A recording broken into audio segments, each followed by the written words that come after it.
A heartwarming story of a fluffy little rabbit in the forest. In the carrot field at the edge of the forest lived a little rabbit, and everyone called her Rong Rong.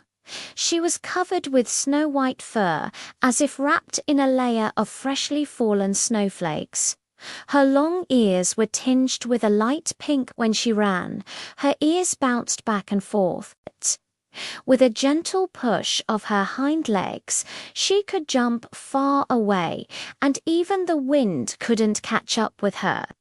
The most special thing about her is her little nose. She always loves to sniff around and can find the sweetest carrots in the forest, as well as the little troubles of her friends. That early morning Rong Rong carried the small bamboo basket woven by her mother and went to the field to pick the freshest carrots for breakfast. Just as I pulled out a carrot still covered with soil, I heard a soft woo cry. It was the little hedgehog Kuki that had just moved to the forest. It wanted to send a wild strawberry to its grandma far away, but it didn't know the way to her house, and was afraid that its spines would prick others, so it didn't dare to ask for directions. Rong Rong quickly put down the carrot, jumped to Kiwi's side, and gently touched its thorn with her nose. She knew which thorn wouldn't hurt people. "Don't be afraid, I'll take you there. I know the way." She walked ahead, helping Kuki push away the small branches blocking the way, and from time to time stopped to wait for Kuki, fearing that it might not keep up. When passing by the stream, Rong Rong found a big lotus leaf, asked Kuki to sit on it, and pushed the leaf across the stream herself. It wasn't long before we arrived at Kui's grandma's home. Kayuki was holding wild strawberries and waved her little paws at Rong Rong, saying, "Thank you, Rong Rong. Your ears are more conspicuous than a small flag. I won't get lost at all following you." In the morning, as the sun rose slowly, Rong Rong was jumping around the dandelion bushes when she saw the little squirrel lily squatting on a branch. Worried. The cloth bag it used to hold pine cones had a hole, and the pine cones were scattered all over the ground. If they were blown away by the wind, there would be no food to eat in winter. Rong Rong quickly jumped over, used her soft down to catch the scattered pine cones, and handed the small bamboo basket to Lely. "Let S put them in my basket first.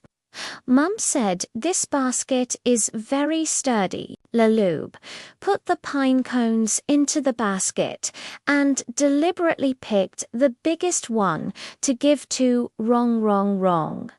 "This is for you as a snack. Your basket is much more useful than my cloth bag." At noon, the sun was scorching. The little sparrows that had just learned to fly chirped, their wings drooping from the sun. They landed on the grass and couldn't fly, chirping anxiously. Rong Rong quickly jumped to Juju's side and blocked the sunlight with her big ears, like opening two small white umbrellas. She also took out a dewy carrot from the basket, squeezed out the sweet juice and fed it to Juju to drink. Shushu drank the carrot juice and gradually regained her strength. She flapped her wings at Rong Rong and said, "Thank you, Rong Rong. Your ears are cooler than leaves." In the afternoon, dark clouds suddenly drifted from the sky, and it seemed that it was about to rain. Rong Rong remembered that the little ants Guogo were still carrying breadcrumbs on the distant hillside. She quickly jumped over and called out Zizi, To them, she had learned the sound of ants from her mother, reminding them to go home quickly.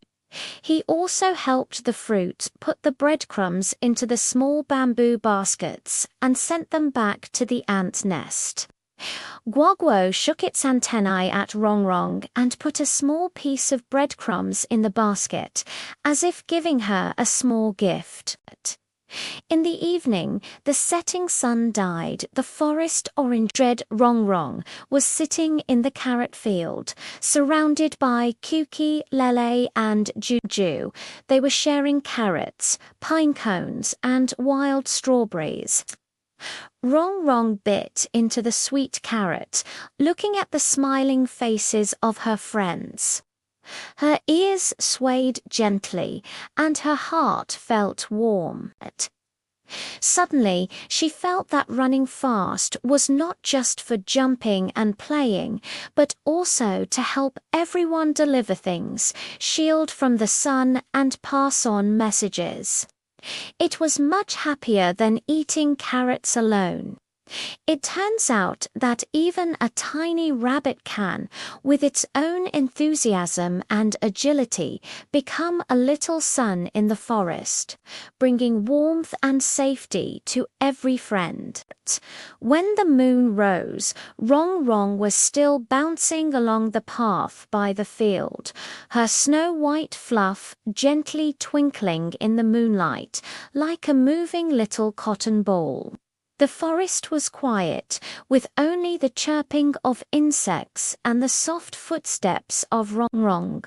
Because of Rongrong, this forest became more and more lively and warmer.